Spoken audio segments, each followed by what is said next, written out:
Welcome, I'm Lee Kellogg, and today in this little video we are going to talk about page layout in your travel journal. We're going to go through and look at a variety of travel journals that I've created over the years and talk about page layout, why I did things, how it shaped the journal overall, how it talked about story flow, and just how it worked out. So I know sometimes for a lot of people this is the conundrum. It's like, oh my goodness, I've got a blank page. What do I do? How do I make this flow? How do I put my images on there? So we will go over many of my journals and look at different layouts that I've used over the years, and I'll talk about why I did each one. So let's go look at some journals. So let's look at some various page layouts. I have many journals here that we will flip through, looking at how I laid the pages out for that event, that time that I was, where I was, what I was doing.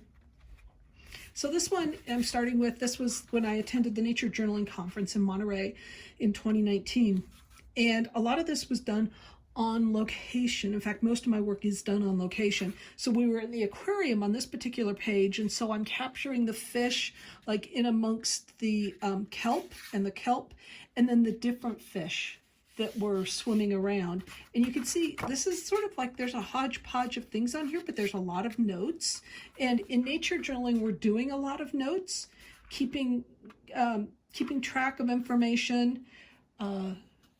You know, the conch shell with the spiral, sort of the measurements done. More out in the environment. And one thing I have discovered that many times when I'm using a water brush, you can see how pale this work is, say in comparison to the one behind it. And it just depends on where I'm at, what I'm doing. But I have found overall, if I use a water brush versus a regular brush, that my painting is a little different. So this being a water brush has a reservoir to hold water. Otherwise, regular paintbrush that you got to dip in water and paint with. I find for me it makes a difference on my work. Another way to do a layout is to draw a box and then draw within that box, and keeps a boundary. It gives you place to write.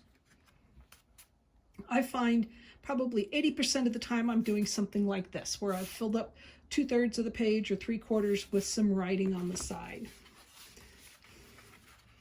And again, nature journaling out in the field, like writing about, you know, the birds, the jellyfish, etc. Just doing things on location. Another thing I like to do, which you'll see spread out here both, and we'll look more in this journal in just a moment. This is the roof line at the Inn at Furnace Creek in Death Valley. And I liked the palm trees, the colors. This is from my Death Valley book. And one of the things I noted when afterwards was how pale the colors were in regards to my memory. But when I look back at my photographs, the colors in Death Valley are sort of pale. And I did a lot of full page spreads to capture the landscape and just the whole difference, the awness of it all. And you know, a full page here. Every once in a while I do full page. Here's half page with notes,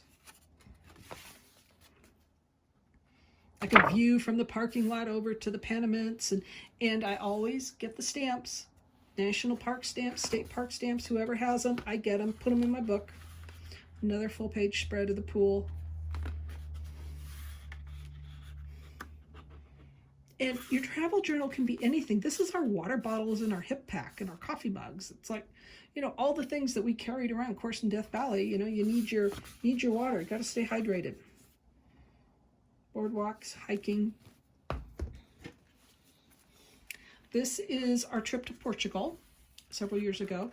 And once again, I was still in the, I do not know what to put on the first page. And in fact, I haven't even written in here that this is Portugal, other than I did write on the sides. And in this case, I'm doing like a whole page and a third to sort of give the sweeping view and leave myself room to write. I did that quite a bit on this trip. Or in this case, it's sort of spread over the center, a little writing, room to write over here if you wanted. Still a lot of empty space to write, or it's okay to have white space.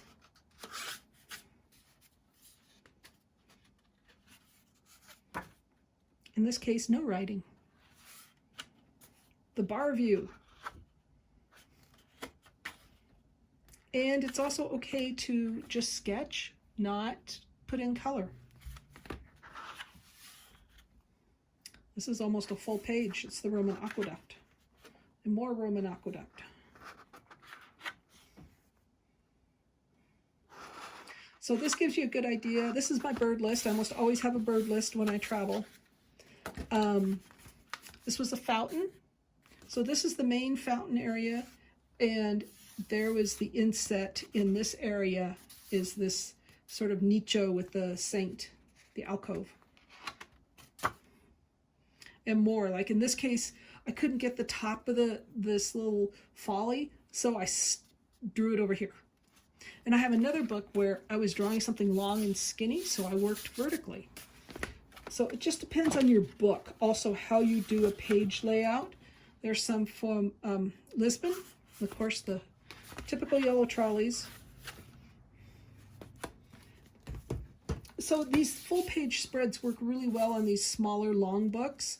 This was commemorating my journey from Santa Fe to Bend, and just the change in habitats. But you can see once again filling up full pages of color and illustration. This is sort of a little bit of a nature journaling, Newberry Caldera. I'm talking about a geologic formation here with a bird's eye view with actually me looking down into the caldera with the lakes and the obsidian flow and what the caldera might have looked like when it erupted as a volcano. And here's another layout, just illustrating a few leaves labeled, little decoration, nothing, you know, there's not a lot to worry about when you're doing this. It's easy enough to do a spread, do multiples. This is probably typical of a lot of work that I do. 2/3 with a little bit of writing, or 3/4.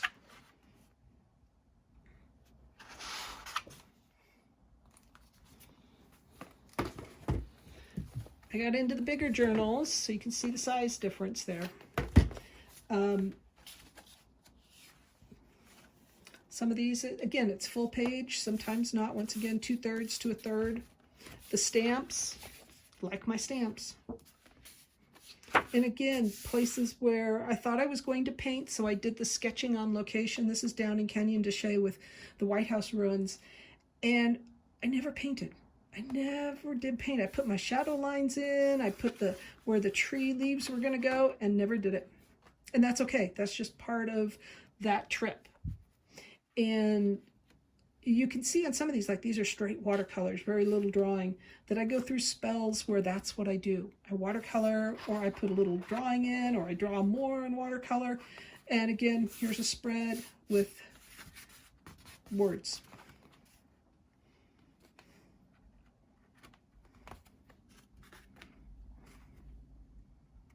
So it's up to you. I know this sounds sort of hokey, but I keep saying it's up to you and how you want. How much writing are you going to have? How much illustration do you want to have? And when we get into my British trip, I'm all over the place. So this is from September of 2022. This is a skyline of Bristol. And I've done a flip through on this, so I'm not going to do a full flip through. But this was a 2-page spread, water brush only. No lines, just sort of putting in the buildings. Then we start drawing buildings.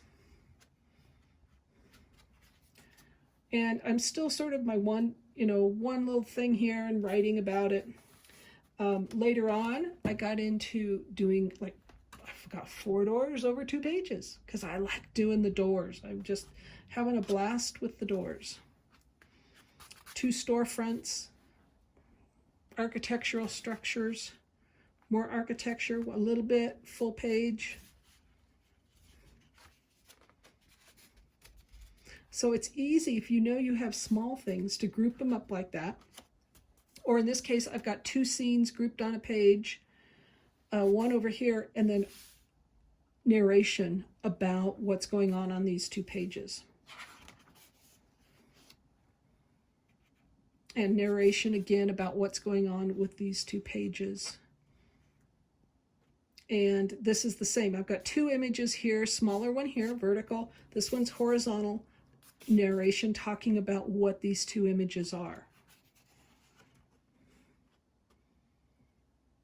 So, a little trick I'm going to show you on how I get these nice edges on these pages. Again, this is Cotswold work, you know, different places, little narration. And I'm also going to show you how I do this. It's all the same technique. So let me set up and I'll show you how to make those cool edges in your travel journal. All right. I use washi tape. You can use blue painter tape. It does have a tendency sometimes to tear the paper a bit. I found this is a 3M. It says delicate surface. They called it washi tape when I bought it. I found it like at Lowe's or Home Depot in the paint section. This stuff rocks. And one thing you can do with it is if you find like a little cardboard tube, cut off the width, wrap one piece around it, and then you can wrap more around it because you can remove it and put it back onto itself multiple times before it ceases to hold. Regular washi tape will also work. But what I like this with the wide stuff because, so I've torn off about the width, I can tear it in half, creating that nice sort of decal edge.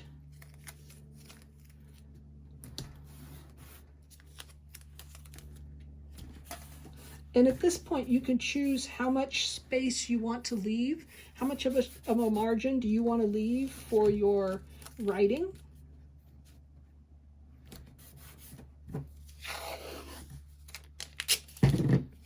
And some of the width and length will be determined by the size of your journal pages so that you will know what to put on your little temporary spool if you're traveling with it. The other thing is if you're traveling with a bit of Coroplast to use as a board, you can tape it down to that. You can tape it back down on top of your tins, whatever. So look at this wonderful decal edge we've got here. So I'm just going to do a quick one, and I need a wet sky to make this technique work.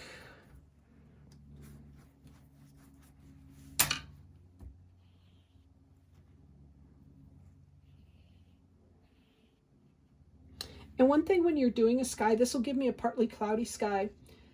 I put my blue down, leave it. Don't be trying to smush in and fill everything out. One of the cool things about watercolor is that if you let it work, it will do magic, and you want light places. So this is like a cloud, and actually we can give it a little bit of gray on the bottom while this is wet, so it will feather out.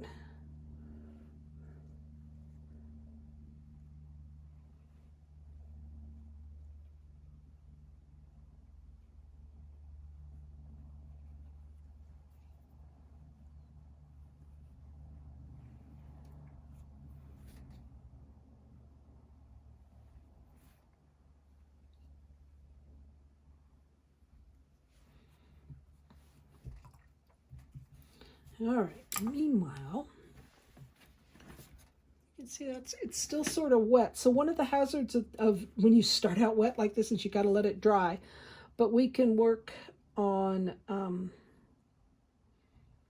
doing a foreground.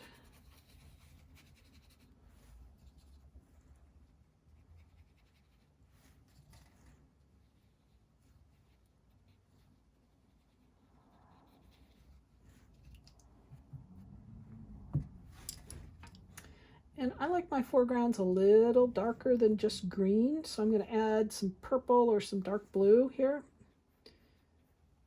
Give it some shadow.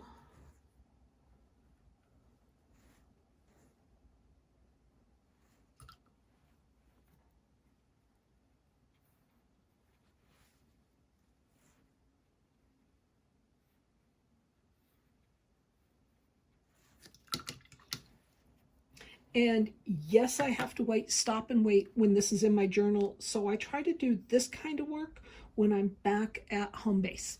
So we're going to let these dry and we'll be back in just a jiffy. Being the slightly impatient person I am, I'm not going to let these dry, and we're just going to see. I'm going to put in some mountains in sort of a neutral, my back layer.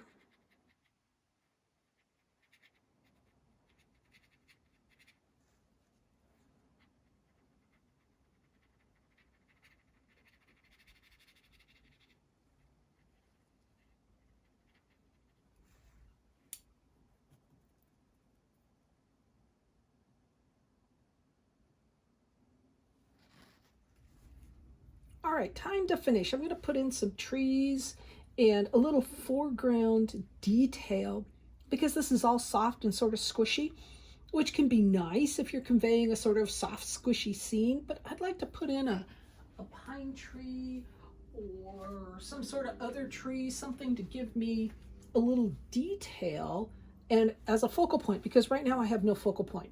There's nothing to draw the eye towards it, towards whatever it is.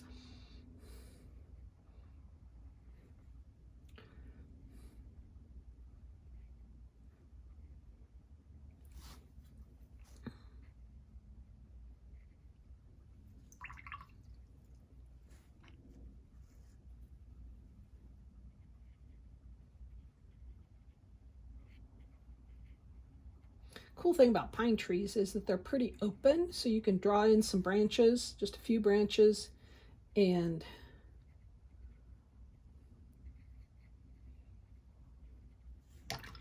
add your green.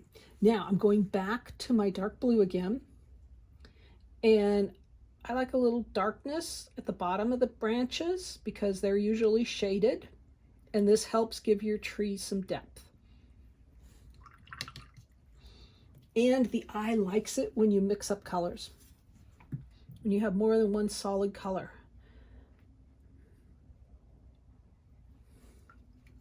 So you can see my paint down here is still a little wet. It's sort of moving, but this is a good start. So for the purposes of this video, I'm now going to remove the tape so you can see the borders that we created. And I will save this tape because I can reuse this. This has multiple uses, or multiple times it can be used.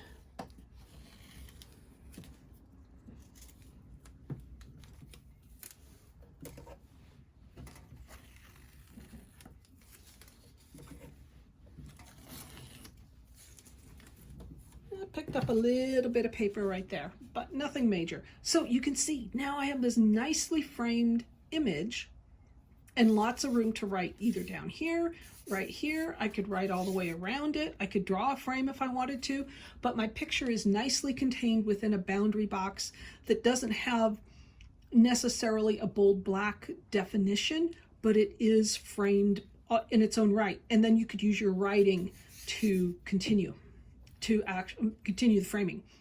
So there you go. Real simple, easy, simple way to convey things.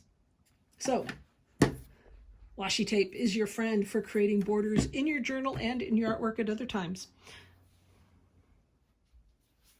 So I hope you enjoyed that look over of my travel journals, the different layouts. I hope you're inspired to do some of these. And do subscribe to this channel. Jump on my website, leekellogg.com. Subscribe to my newsletter. It's Creativity Monthly, so you don't always get a lot from me, which can be a good thing.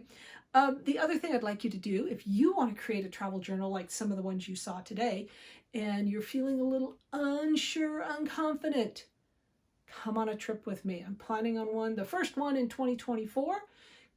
Get on my website, and there'll be a link in the show notes also.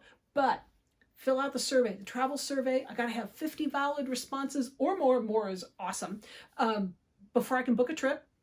Tell me where you want to go, when you want to go, budget, all that kind of good gory details. It takes about 2 minutes. Do leave your email address. You will not be spammed, guaranteed. I get that list, and that list will be first notification when I book the trip, first chance to book, usually with a discount. So go do the travel survey for me. I'm Lee Kellogg. You can find more at leekellogg.com. Leave me comments if you have questions, and I'll see you again soon.